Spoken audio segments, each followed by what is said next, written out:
अब हम साम्राज्य की बात करते हैं। जब राजा अपने राज्य की सीमा का अत्यधिक विस्तार कर लेता है तो उसके राज्य को साम्राज्य कहा जाता है। अभी हमने आपको बताया ना कि जन से जनपद बने, जनपद से महाजनपद बने, और राजा की महत्वाकांक्षाएं प्रवृत्ति और संसाधनों से समृद्ध भी हुए महाजनपद, तो उनको और बड़ा विस्तार करने के मन में सूझी। और जब वो इस तरह के महाजनपद आसपास के सीमा क्षेत्रों के लोगों को अपने अधीन कर लिया, उनको जीत लिया, तो वो उन्होंने अपने राज्य का विस्तार कर लिया और उसे ही साम्राज्य कहा गया। एक राज्य दूसरे राज्य से अधिक शक्तिशाली बनने के लिए निरंतर संघर्ष करते रहते थे, ये आपने जान ही लिया। तो जब संघर्ष इसी में तो जो मगध हमारा महाजनपद था, ये साम्राज्य बन गया। मगध महाजनपद के साम्राज्य बनने का यही कारण था। इसके अलावा संघर्ष के साथ साथ राजा अपने राज्य का क्षेत्र और प्रभाव बढ़ाने के लिए कई तरीके अपनाता था, जिसमें से दूसरे राज्यों से मित्रता करना एक था। इसके अंतर्गत एक राजा आसपास के राजाओं से मित्रता कर लेता था, दोस्ती कर लेता था, और इस दोस्ती के बदले में उसे क्या मिलता था? अपने राज्य की सुरक्षा मिलती थी और व्यापार करने के अवसर मिलते थे, जिससे उसका राज्य समृद्ध होता था। और साथ ही साथ दूसरा कारण जो था, शादी से रिश्ते बनाना। इस काल की यानी महाजनपद काल की एक प्रमुख विशेषता ही यही थी। शादी करके रिश्तों को बनाते थे और अपने क्षेत्र का विस्तार करते थे, सुदृढ़ बनाते थे। इसके कई फायदे थे। किसी राज्य की राजकुमारी या राजकुमार की शादी हो जाती थी तो एक तो वो राज्य अपने संबंधी पर आक्रमण नहीं करता था और उसको हमेशा मजबूती प्रदान करता था। दूसरे, जब कोई और राज्य उसके संबंधी राज्यों पर आक्रमण करता था तो वो उसकी सहायता के लिए अपनी सेना लेकर वह राजा पहुंच जाता था। साथ ही साथ विवाह के समय उपहार स्वरूप वो कई राज्यों को भी अपने क्षेत्र में उपहार स्वरूप कई राज्यों को भी के क्षेत्र को दे देता था।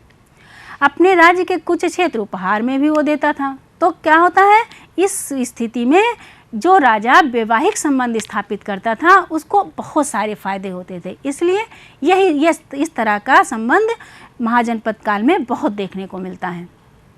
तीसरा जो हमारी स्थिति थी वो संधि करना। जो राजा था वो अपने राज्य को प्रभाव बढ़ाने के लिए संधि करता था। किसी राज्य से अपने बगल राजा के राज्य से अपनी संधि स्थापित कर लेता था। संधि की कुछ शर्तें होती थीं, शर्तों के तहत वो संधि होती थी। शर्तों में जैसे आप हमारे राज्य पर आक्रमण नहीं करेंगे, बाहरी आक्रमणों से हमारी सुरक्षा करेंगे, हमें मुसीबत के समय मदद करेंगे, इस तरह के जो मसौदे तैयार होते थे उस पे हस्ताक्षर होकर या मोहर लगकर संधि के नियम बनाए जाते थे। इसके अलावा सीधा आक्रमण करके भी वह अपने राज्य के क्षेत्र का विस्तार करता था। अभी हमने आपको बताया है कि ये लोगों की महत्वाकांक्षा थी कि अपने राज्य का विस्तार करना, अपने राज्य को बड़ा बनाना, मजबूत बनाना, शक्तिशाली बनाना, तो वो सीमा का विस्तार करना प्रारंभ कर देते थे। यह जो दिख रहा है आपको मानचित्र, यह मानचित्र आपकी पाठ्य पुस्तक में भी दिखेगा। इसके बारे में हम आपको ज़्यादा कुछ नहीं बताएंगे। देखिए, ये आपको मानचित्र आपका पाठ्य पुस्तक में बना हुआ है। इसमें उन्हीं 16 महाजनपदों के नाम दिए गए हैं और प्रमुख महाजनपदों के नाम दिए गए हैं, और इसके अलावा कैसे एक साम्राज्य बना मगध साम्राज्य, इसके बारे में भी दिया गया है। अब हम मगध साम्राज्य की अगर बात करें तो 6ठी शताब्दी ईसा पूर्व में मगध सबसे शक्तिशाली साम्राज्य बन गया था। इसकी स्थापना में यानी 6ठी शताब्दी ईसा पूर्व से नंद के साम्राज्य की स्थापना तक मगध में क्रमशः 3 राजवंशों का शासन था, हर्यक वंश, शिशुनाग वंश और नंद वंश। और इन तीनों को अगर मिला लिया जाए तो इनका शासनकाल 220 वर्षों तक रहा है। मगध साम्राज्य के शासकों ने अपने साम्राज्य को विस्तार के लिए अनेक नीतियां अपनाई थी। इसी के लिए इन्होंने विशाल सेना भी रखी थी और जिसमें हजारों घुड़सवार और हाथी थे। अब हम इन तीनों वंशों के बारे में थोड़ा थोड़ा जान लेते हैं। सबसे पहले हर्यक वंश है।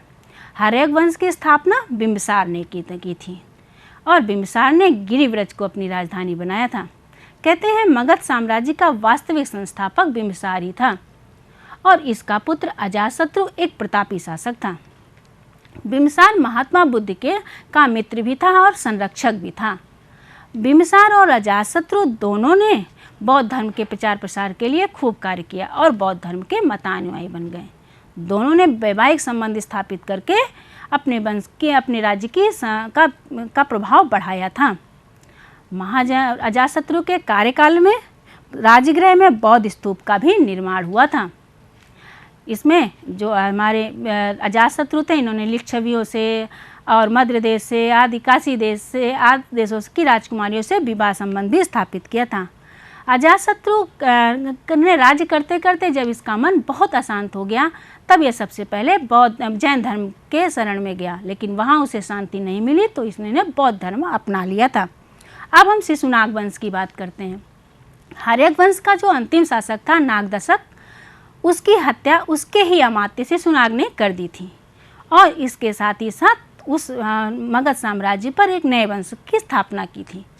शिशुनाग ने मालवा वत्स महाजनपद को मगध साम्राज्य में मिलाया था और गिरिव्रज के अलावा वैशाली को भी अपनी राजधानी बनाया था। शिशुनाग का पुत्र कालाशोक भी इसी की तरह बहुत बहादुर था। अब हम नंदवंश की अगर बात कर लें तो कालाशोक का ही एक कर्मचारी महापद्मनंद ने कालाशोक की हत्या कर दी और एक नए वंश की स्थापना की। महापद्मनंद ने जिसे नंदवंश कहा गया।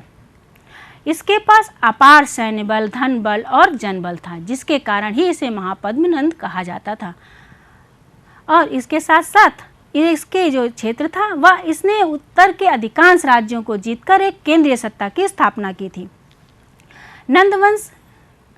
नंदवंश की राजनीतिक दृष्टि से बहुत समृद्ध था। आचार्य जो पाणिनि थे ये इसके परम मित्र थे और इस वंश का अंतिम शासक घनानंद था। घनानंद को ही चंद्रगुप्त मौर्य ने चाणक्य की सहायता से समाप्त किया था।